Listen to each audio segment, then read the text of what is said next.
జీవితాలను అన్నిటిని కూడా ఒకసారి జ్ఞాపకం చేసుకుందాం. మనకంతా తెలుసు, మనకు వీర సావర్కర్ అనేటువంటి ఒక మహనీయుడి యొక్క పేరు తెలుసు.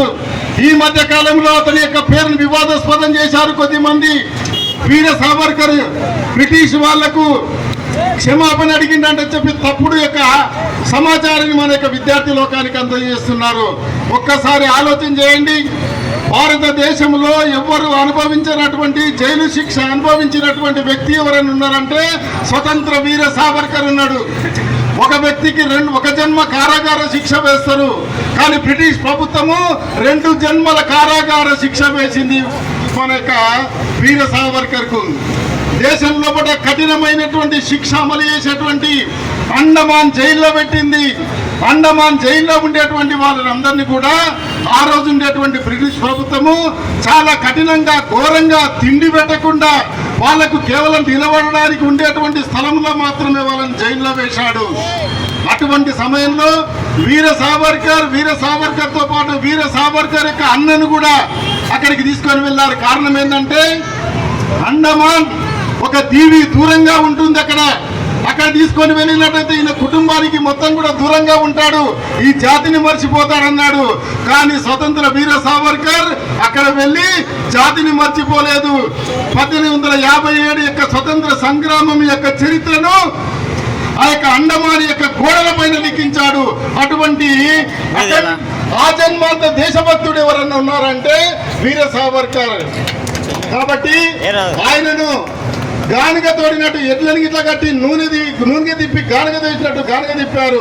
దాని తర్వాత కొబ్బరి తాడుతోటి పీచులు, కొబ్బరి తాడుతోటి నార ఈ యొక్క తాడు పేరించారు. ఈ విధంగా కఠినమైనటువంటి శిక్షలు అనుభవించినటువంటి వీర సావర్కర్ యొక్క భార్య అతనికి ఉత్తరం రాస్తుంది, నీ యొక్క కుమారుడు చనిపోయాడు, ఈ రోజు కుటుంబం మొత్తం కూడా గడవలేనటువంటి పరిస్థితిలో ఉంది, కాబట్టి నీవు బయటికి రా ఎట్లనంటే చెప్పినప్పుడు సావర్కర్ జైలుకి వెళ్ళి రాస్తాడు. ఏమని రాస్తాడంటే, ఈ యొక్క ప్రకృతి లోపల అనేక రకాలైనటువంటి పూలు పూస్తాయి, ఆ పూల లోపల కొన్ని మాత్రమే భగవంతుడి యొక్క పాద పద్మాల చెందకు చెందుతాయి.